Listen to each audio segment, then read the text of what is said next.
ósea y otra cuando hablamos de médula espinal, ¿no? La médula ósea, a manera de recordatorio, es un tejido esponjoso que normalmente se encuentra en el interior de los huesos largos, ¿no? En su mayoría, ¿no? Fémur, pelvis, costillas, ¿no? Y es el lugar donde se produce las células de la sangre, ¿no? Las principales, ¿no?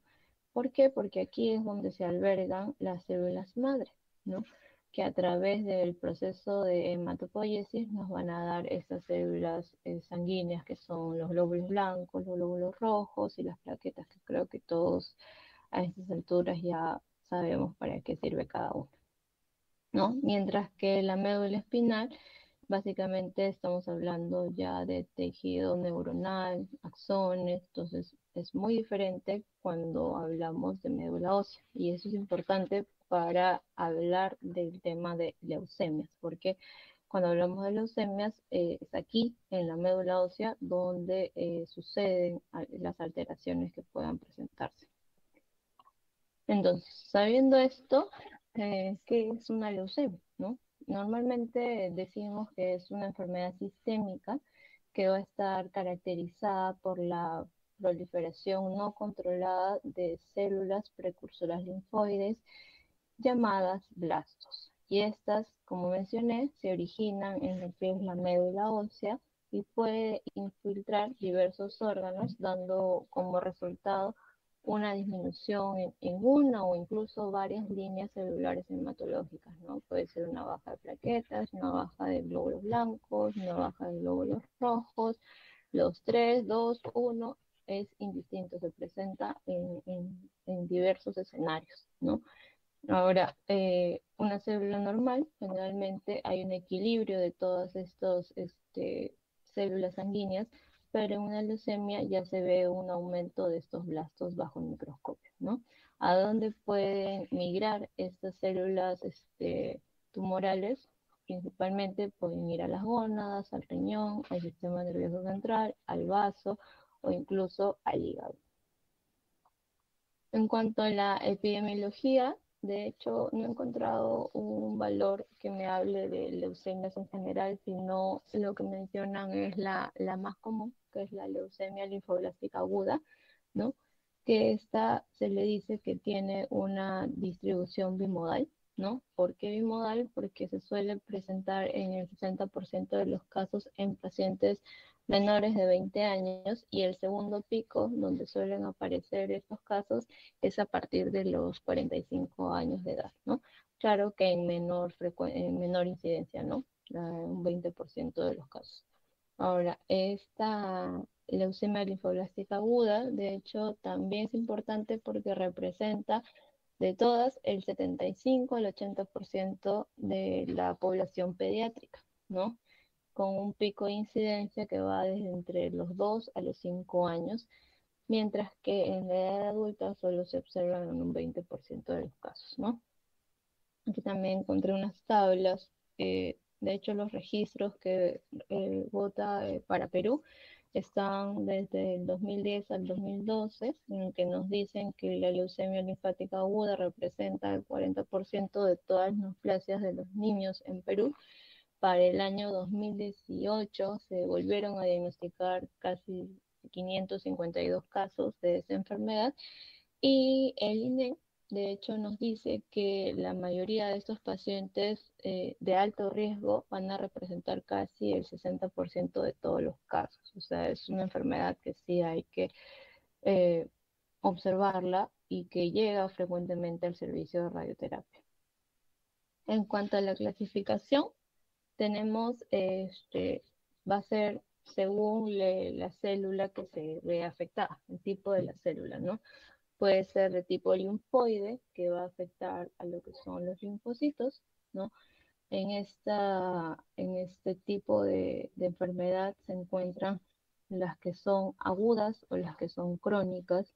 Las agudas se caracterizan por una rápida progresión de enfermedad, mientras que las crónicas, esta progresión es más ralentizada, ¿no? La que les mencioné y la más común es la LLA, ¿no? Leucemia linfoblástica aguda, mientras de tipo linfoide, pero que es crónica, está la leucemia linfocítica crónica, ¿no? Si la afectación viene para la célula mieloide, ¿no? Ya estamos frente a leucemia mieloide aguda, si es que es de rápida progresión, o la leucemia mieloide crónica, si es que la progresión es más lenta. Ahora, ¿qué sucede en estos casos, no? Básicamente estos escenarios, ¿no? La célula madre linfoide luego nos va a generar lo que son linfoblastos, pero estos linfoblastos no van a llegar a una maduración completa, ¿sí? A un linfocito normal para que cumpla las funciones de mantener nuestro sistema inmunitario alerta entre otros agentes, sino que va a haber una sobrepoblación de linfocitos, pero que no van a llegar a su maduración, y son estos linfocitos B o linfocitos T. Mientras que por el otro lado, cuando hablamos de una leucemia mieloide, el problema va a estar en la sobrepoblación de mieloblastos, que van a dar lugar más a granulocitos, eosinófilos, neutrófilos, basófilos, etcétera. Y estos van a ocupar el espacio que deberían darle a células más importantes para nosotros, que pueden ser los glóbulos rojos o las plaquetas. Y esta baja en estas líneas de celulares hace que los pacientes lleguen al servicio con alguna sintomatología de sangrados masivos, ¿no? O en cuadros de infecciones oportunistas, ¿no? Entonces, la clasificación de estas leucemias también está dada por el grupo de pacientes que se ve afectado. Por ejemplo, las LLA se suelen ver más en los niños, es más común en la infancia, y la célula que está afectada, como les mencioné, es los linfocitos inmaduros, o los que denominamos linfoblásticos, ¿no? ¿Cuál es la característica clave de este tipo de leucemias? Que hay un crecimiento rápido de estas células y son reemplazadas dentro de la médula ósea por células cancerosas. O sea, en determinado punto hay más células cancerosas que células normales, ¿no? Mientras que una leucemia mieloide aguda, ¿no? Se observa más en la población adulta, ¿no? Es más común en los pacientes adultos. ¿Por qué se caracteriza esta enfermedad? Por los mielocitos inmaduros o también denominados mieloblastos, ¿no? Se acumulan estas células inmaduras y van a impedir la producción normal de otras células en la sangre. Por otro lado están las leucemias linfocíticas crónicas, que también se presentan en adultos, pero sobre todo en adultos mayores, mayores de 60 años, ¿no?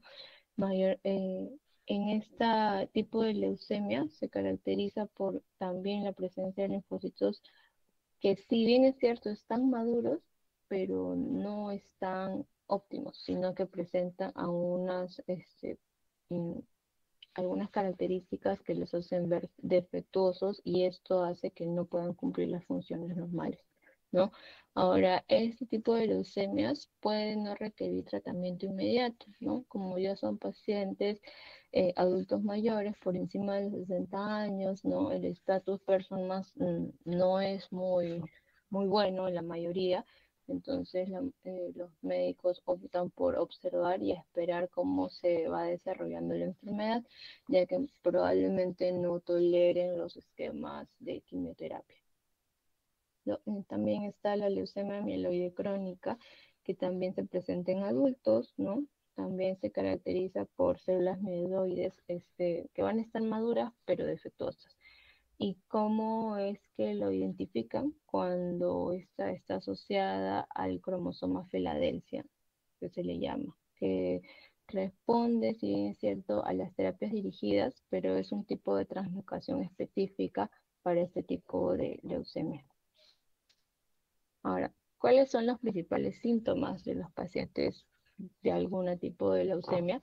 También cada uno va a presentar alguna sintomatología en específica, no es que compartan todas las mismas, los mismos síntomas, ¿no? Pero dentro de los que podemos observar están la fiebre, las náuseas, pueden aparecer hematomas en el cuerpo, suele haber mayor fatiga, ¿no? Algunas erupciones en piel, y la pérdida de peso. Pero ¿cómo se presentan estos síntomas según el tipo de leucemia? En las LLA, por ejemplo, se caracteriza por un dolor óseo que puede ser intenso. Puede haber, los niños pueden presentar cuadros de infecciones seguidas o sangrados nasales o abundantes sin causa aparente, ¿no? Mientras que en una LMA también la sintomatología en la que van a observarse en este caso serían presencia de anemia, infecciones graves, problemas en las encías que pueden estar inflamadas, ¿no? En las linfocíticas crónicas ya se pueden observar presencia de ganglios linfáticos agrandados, pero que no son dolorosos a la palpación, ¿no? Y a menudo la mayoría de veces sintomáticos. Y también está la leucemia mieloide crónica, que se caracteriza por la presencia de esplenomegalia, ¿no? Causando un abultamiento abdominal y también suele cursarse de forma asintomática. ¿Cuáles son los factores de riesgo que tienen estas leucemias? También los factores de riesgo están asociados por el tipo de leucemia, ¿no? En cuanto a las LLA, habíamos dicho que se presenta más en niños. Esta tiene una causa más aparente genética, ¿no? Pueden ser en pacientes con síndrome de Down o alguna alteración cromosómica o pacientes que hayan sido expuestos a algún tipo de radiación, ¿no? De cuando eran pequeños. En cuanto a la leucemia mielocítica aguda, que se presenta ya en edades avanzadas, puede ser una causa que los pacientes hayan tenido tratamientos de quimioterapia previos, ¿no? También el tabaquismo es una razón de este tipo de leucemias o la exposición a algunos agentes químicos como el benceno, ¿no? En cuanto a las leucemias linfocíticas crónicas, un factor de riesgo importante es los antecedentes familiares del paciente, ¿no? La exposición al colorante naranja, que ahora está tan de moda que escuchamos, o los pesticidas. Y la leucemia mieloide crónica, que está asociada al factor dominante de la presencia del cromosoma Filadelfia, y como un factor epigenético lo pueden tener una exposición a algún tipo de radiación en dosis altas, ¿no? En cuanto a la fisiopatología, sabemos que las células que causan este tipo de neoplásicas se originan dentro de las células madre hematopoyéticas pluripotenciales que están ubicadas en la médula ósea. ¿Qué sucede aquí? Van a haber una o varias mutaciones genéticas que van a alterar el control de la proliferación equilibrada de estas células, ¿no? Y esta de diferenciación se va a ver afectado, ¿no? O también puede ser que las células evadan mecanismos de apoptosis dentro del ciclo celular. Esto va a conducir a una acumulación de células inmaduras denominadas blastos en las leucemias agudas o una acumulación de células más diferenciadas pero disfuncionales, ¿no? Que son las denominadas leucemias crónicas. ¿Cuáles son los mecanismos moleculares que normalmente se observan? Son alteraciones cromosómicas como la translocación de los cromosomas 9 y 22 o el BCR-ABL, que es el cromosoma Filadelfia que les mencioné, ¿no? O también algún tipo de mutaciones puntuales en estas proteínas o alteraciones epigenéticas que pueden darse por la hipermetilación de promotores, cambios en las histonas que pueden afectar la expresión genética. En cuanto al diagnóstico de este tipo de enfermedad, ¿no? Es un poquito largo de determinar, darle, por así decirle, un nombre y un apellido a la enfermedad, ¿no? ¿En qué consiste? Lo que van a hacer es una evaluación inicial del paciente, el chequeo común que nos hacen a todos, niños, jóvenes, adultos, que es un hemograma completo, ¿no? Un hemograma completo, también se le pide un examen clínico para detectar presencia o no de ganglios que puedan haber en las zonas, ¿no? También les preguntan a los pacientes si es que presentan cuadros de anemia o tienen problemas de coagulación cuando presentan algún golpe, ¿no? Y lo que quieren ellos hallar con con este hemograma básicamente es evaluar el tema de los leucocitos, ¿no? Cómo están los glóbulos blancos, si están muy altos, si están bajos, y si de acuerdo a la cantidad que estos presenten, pues vamos a estar frente a cuadros de leucocitosis, leucopenia, células blásticas, ¿no? O anemia y trombocitopenia. También se les pide, o sea, cuando ya en un hemograma el médico ve algún tipo de alteración de los resultados de estas células sanguíneas, pues pasa una etapa más.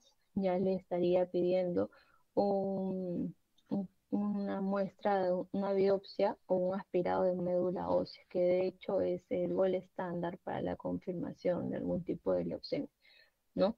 Esto va a ayudar a que confirme el diagnóstico visualmente bajo el microscópico y puedan determinar el porcentaje de células blásticas, ¿no? Y es importante esto porque el diagnóstico de una leucemia aguda requiere que por lo menos más del 20% de blastos estén presentes dentro de este tejido de la médula. En cuanto a la clasificación celular que le van a dar a cada una, el médico va a mandar exámenes de inmunofenotipificación o los exámenes de inmunistoquímica que mencionamos, ¿no? Para identificar el linaje, si es de tipo mieloide o de tipo linfoide, ¿no? Esto va a marcar las proteínas específicas de la superficie de las células y de acuerdo a cada marcador que se active, pues se clasificará el tipo de leucemia del paciente, ¿no? En cuanto a la subclasificación genética, también hay estudios moleculares de FISH o de PCR que ayudan a detectar si el origen de estas enfermedades son por alguna anomalía cromosómica o alguna mutación específica, y eso no, le ayuda al médico a evaluar el riesgo de esta enfermedad, ¿no? Uno de los cromosomas que se ve comúnmente alterado es el de cromosoma Filadelfia, que les dije hace un momento, por la translocación del cromosoma 9 y 22 para las leucemias mieloides y algunos tipos de leucemias linfoides agudas, ¿no? También algunos médicos consideran oportuno hacer una evaluación de punción lumbar, ¿no? Cuando consideran que por algún estudio molecular la leucemia es de alto riesgo. Esto para determinar si las células se han extendido o no al sistema nervioso central, ¿no? Y ayuda a detectar estas células blásticas dentro del líquido cefalorraquídeo, ¿no? Y esto les va a ayudar a estadiar la enfermedad y el manejo que vayan a tener. En cuanto a la estratificación del riesgo, de hecho, van a haber un grupo que se le va a considerar como pacientes de alto riesgo y un grupo de pacientes que se le va a considerar como bajo riesgo. Y esto va a depender de la edad del paciente, del estado general con que el paciente se encuentre, de la citogenética y la biología molecular de la enfermedad y sobre todo de la respuesta inicial a la terapia que va a tener, ¿no? Aquí yo les he puesto algunas características citogenéticas y biomoleculares que ustedes pueden revisar para determinar si un paciente es o no de bajo o de alto riesgo. Solo para mencionar, por ejemplo, se le considera de bajo riesgo cuando la edad se presenta en las LLA, por ejemplo, de 1 a 10 años, mientras que ya es alto riesgo cuando se presenta en niños que tienen menor a un año o incluso mayores de 10 años, ¿no? Otra característica, creería yo, importante es la respuesta que van a tener a la quimioterapia de inducción. Por ejemplo, en las LMA tienen una respuesta rápida de inducción, por lo que se les considera enfermedades que pueden ser de bajo riesgo, mientras que cuando tienen una respuesta lenta o quizás refractaria a la quimioterapia, se le considera una enfermedad ya de alto riesgo, ¿no? Seguimos. Ya. Ahora, antes de mencionar el papel de la radioterapia que tiene frente a las leucemias, me gustaría que abordáramos un concepto que manejan los radiooncólogos, perdón, que son los santuarios, ¿no? Que se le denomina un santuario en el cuerpo humano. Se dice que son lugares anatómicos donde las células leucémicas pueden sobrevivir al tratamiento sistémico que se les pueda dar y por tanto tienen el potencial de causar alguna recaída de la enfermedad. Pero ¿por qué se caracterizan estos santuarios? Básicamente porque tienen una barrera fisiológica, ¿no? Estos santuarios, ante esta barrera fisiológica, lo que hacen es darle una protección celular a estas áreas para que limiten el paso de algunas sustancias que puedan ser más grandes o liposolubles, como son muchos agentes quimioterapéuticos, ¿no? Lo otro es que hay un bajo flujo sanguíneo a esta área. Entonces, algunos santuarios, al tener este flujo sanguíneo más lento, reduce la concentración de algún medicamento que pueda llegar a este tejido, ¿no? Que sí puede atravesar la barrera hematoencefálica, pero que la concentración que llega no es la ideal para atacar este tipo de células, ¿no? Lo otro es el riesgo de recaída, ¿no? Que si las células leucémicas sobreviven en un santuario y ese santuario no es tratado, hay un riesgo de que se multipliquen y vuelvan a diseminarse a otra parte del cuerpo, provocando las recaídas generales o locales de la enfermedad. ¿Y cuáles son los santuarios más comunes que tenemos en las leucemias? Pues son el sistema nervioso central y las gónadas. Entonces, cuando a un paciente que llega al servicio, o sea, o al hospital con el diagnóstico de leucemia es derivado a radioterapia, bien es cierto, no somos la primera línea de tratamiento para esta enfermedad, pero sí hay pacientes que llegan a nuestro servicio. ¿Por qué razón? Puede ser por una profilaxis o tratamientos que requieran porque ya hubo una infiltración a uno de los santuarios, que es el sistema nervioso central, ¿no? Que puede suceder en el caso de LLA o LMA, ¿no? Eh, el esquema que manejan con este tipo de pacientes es de 12 a 24 grays, ¿no? Que pueden ser de 180 a 200 centigrays por día, ¿no? También hay cuando hay enfermedad en el otro santuario, que es una infiltración testicular que se presenta sobre todo en LLA, ¿no? También hay un riesgo de recaída local, como les mencioné. También se le irradia esta área, pero el esquema sí va en 24 grays en 12 fracciones, ¿no? Otra justificación para tratar a un paciente con leucemia es el famoso TBI o la radioterapia corporal total, que se utiliza previo a un trasplante de médula ósea. Y esto con la finalidad de erradicar esa médula enferma, suprimir el sistema inmune y tenerlo listo para el nuevo injerto de células sanas, ¿no? Los esquemas de dosis van de 12 a 13.2 grays en 6 u 8 fracciones.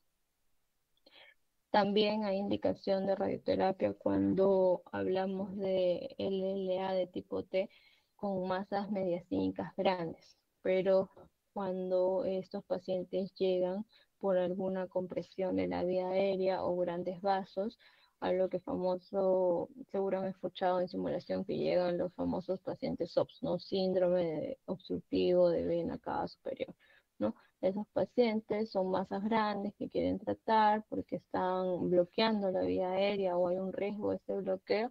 Entonces, la dosis que se le da de forma paliativa puede ser ya sea en una sesión de forma masiva, que es de 8,5 grays, o pueden ser fraccionadas de 8 a 10 sesiones y las dosis van de 24 hasta 30 grays, según sea el caso, ¿no? Según sea el status formas del paciente que llega al servicio. Lo otro es la afectación ósea localizada, si es que hay dolor en alguna área ósea, ¿no? Básicamente es para un control de ese síntoma cuando ya los medicamentos pues no hacen el mismo efecto.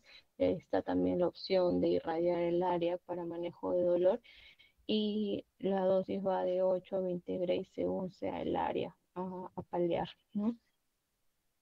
Lo otro es que puede haber alguna recaída aislada extramedular.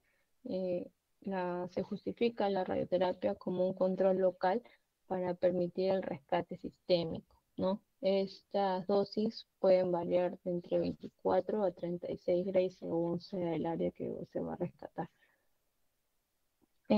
Aquí tengo un ejemplo de lo que comúnmente nos lleva al servicio, que son tratamientos holocraniales por algún tipo de leucemia que ya está llegando al sistema nervioso central o hay un riesgo de infiltración en esa área, ¿no? Pero cuando se utiliza esto, ¿no? Como manera de profilaxis del sistema nervioso central, cuando se ve, hay un estudio que nos diga que hay enfermedad leptomeningia activa o cuando hay alguna recaída del sistema nervioso central, ¿no? Pero cuando tratamos este holocranial, no sé si alguno ha tenido la oportunidad de observar en el servicio que antes pues teníamos la opción de dar el tratamiento ya sea en cobalto con 2D, en el AL1 como 3D o pasaba en algún otro acelerador como BIMA, ¿no? Entonces todos eran holocraniales, pero no todos tenían la misma intención, ¿no? Los 2D no utilizaban ni máscara, eran dos campos básicamente como marcaje clínico, ¿no? Para pacientes que pues ya se encontraban con enfermedades muy avanzadas, ¿no? También se les daba la opción de un 3D, ¿no? Era más rápido para pacientes que quizás tengan un mejor estatus forma, pero llegaban pacientes que todavía tenían un buen pronóstico de la enfermedad y que pues tratarles todo el cerebro no era una opción, ¿no? O al menos que haya lo que vamos a mencionar, que es proteger la zona del hipocampo. Entonces, ¿por qué protegeríamos la zona del hipocampo? ¿Por qué nos importa proteger el hipocampo en algunos pacientes, ¿no? Porque se ha visto que proteger el área del hipocampo hace que haya un deterioro neurocognitivo menor, ¿no? Lo reduce. Los estudios dicen que cuando le hacen un seguimiento al paciente en 6, 12 o 24 meses, el paciente todavía tiene una buena preservación neurocognitiva y eso es bueno, ¿no? Para que continúe su vida si el pronóstico es favorable, ¿no? También se ha visto una reducción en los problemas de memoria anterógrada, es decir, recuerdos a futuro. O sea, o recientes, por ejemplo, qué desayuné, qué hice ayer, qué voy a hacer mañana, ¿no? Entonces, los pacientes se ha visto una reducción en este tipo de problemas y eso les permite hacer su vida con normalidad. Y lo otro que también reduce es la dependencia funcional que hay a largo plazo, ¿no? Al ver un deterioro cognitivo significativo, pues el paciente sí o sí necesitaría del soporte de alguna persona para su cuidado, ¿no? Lo que se busca es que el paciente sea eh, totalmente funcional y preserve la mayor cantidad de sus funciones para que pueda continuar su vida de forma normal, ¿no? Entonces, ¿por qué hablamos de esto? Porque las dosis que manejan para este tipo de tratamiento holocranial, por ejemplo, si hablamos de una profilaxis del sistema nervioso central, las dosis varían Le puede ser de 12 a 18 grays en 8 o 10 sesiones según el médico lo crea conveniente, ¿no? Si hablamos de una recaída del sistema nervioso central, esas dosis ya suben, ¿no? Son más altas, llegan a 24 grays que se fraccionan en 12 sesiones. Ahora, cuando evaluamos los planes de tratamiento, lo que se busca es que el hipocampo, como dosis máxima, reciba menos de 16 grays, ¿no? Idealmente se espera que sea menos de 10 grays, pero menos de 16 está dentro de la tolerancia.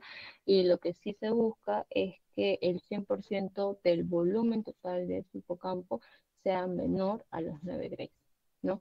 Y esto es importante porque al mantener estas dosis bajas, las células madres neuronales que están aquí en el hipocampo tienen mayor probabilidad de sobrevida. Esto lo que va a hacer es que va a mantener la neurogénesis del paciente y la red neuronal se va a conservar de manera normal. La otra área que solemos irradiar es la parte de los testículos, ¿no? Si bien es cierto, es muy similar a un campo pélvico, como quizás han visto. De hecho, no tengo una exacta, pero esa sí es la idea. Se busca que el paciente pues adopte esa posición de rana, ¿no? Con ayuda del wingboard para que pueda apoyar las rodillas. En caso de que no pueda apoyarlas por sí solo, nos ayudamos de alguna bolsa al vacío para poder armarla y sirva como soporte de las rodillas, ¿no? Eh, Cuando vemos este tipo de pacientes y sabemos que vamos a irradiar esta área flotar, al separar las piernas, pues vamos a hacer que estos pliegues inguinales se salgan del campo a tratar, ¿no? Eso le va a ayudar al físico médico para poder hacer una mejor dosificación en los campos de tratamiento. Pero no solamente me tengo que preocupar por la parte de los pliegues inguinales, sino también por la presencia del pene que está en esa área, ¿no? No sé si han tenido la oportunidad de ver, pero cuando tratamos la región testicular, lo que hacemos es que este pene lo elevamos hacia arriba y lo sujetamos con ayuda de una gasa y un esparadrapo para de esa forma sacarlo del campo de tratamiento, ¿no? Y eso nos ayuda a que todo el área escrotal se irradie de forma segura, ¿no? Acá tenemos la imagen de un paciente que fue planificado en 3D para irradiarse el área escrotal, ¿no? Y que incluso el médico vio considerado la presencia de utilizar un bolus virtual, ¿no? Seguro porque ve un componente en piel comprometido. Ahora, pero yo estoy frente a esta imagen y me pregunto, ¿no? ¿Por qué no solamente le hacemos una cirugía y le retiramos los testículos y nos agarramos el tema de irradiar esta área, ¿no? Una de las razones es que no se maneja como un paciente con un primario testicular, como un seminoma, ¿no? Estamos hablando de una leucemia que tiene células que están dentro de los testículos. Entonces, esta enfermedad no es perdón, esta localización no es el foco principal de la enfermedad, ¿no? Es una enfermedad sistémica. Sacando los testículos no vamos a curar la enfermedad, ¿no? Y lo que buscamos es eso, ¿no? Lo otro es que el alto grado de protección del tejido testicular, ¿no? Como sabemos, son considerados los santuarios o sitios de difícil acceso para la quimioterapia debido a la barrera hematotesticular. Entonces, debido a esto, sí se ve necesario hacer un manejo terapéutico con radiación en esta área para asegurar el control local de la enfermedad y evitar recaídas a futuro, ¿no? Y se busca tratamientos más específicos como pueden ser quimioterapias sistémicas o radioterapias locales, ¿no? Si bien es cierto, esta radioterapia lo que va a hacer es que no me permite que el paciente preserve sus órganos reproductivos y no vaya a una cirugía mayor, ¿no? Pero hay que considerar que el riesgo de la pérdida de la función hormonal y reproductiva es alto, por lo que tendrían que evaluar la edad del paciente, para que si éste considera necesario pueda guardar su esperma, ¿no? Así como hacen congelamiento de óvulos, pues también lo harán de esperma y también ver si es que a futuro el paciente necesite ayuda por pastillas, soporte hormonal, ¿no? Ya que esto se puede ver alterada con la radiación. Entonces, a manera de recordar, las leucemias, en general, la radioterapia frente a las leucemias actúa de forma complementaria, no de primera línea como en otros casos, ¿no? La indicación más frecuente en la práctica es para pacientes que esperan ser trasplantados con médula y hacen los TBIs, o para pacientes que hay como profiláctico en el sistema nervioso central o ya hay compromiso en las gónadas, ¿no? También debemos tener en cuenta que las dosis deben individualizarse según la edad del paciente, la tolerancia y el contexto. No es lo mismo irradiarle el cerebro a un niño menor de 10 años que a un paciente adulto mayor de 60 años. Entonces hay que tener en cuenta eso. Bueno, esto sería todo. No sé si hay alguna duda o consulta.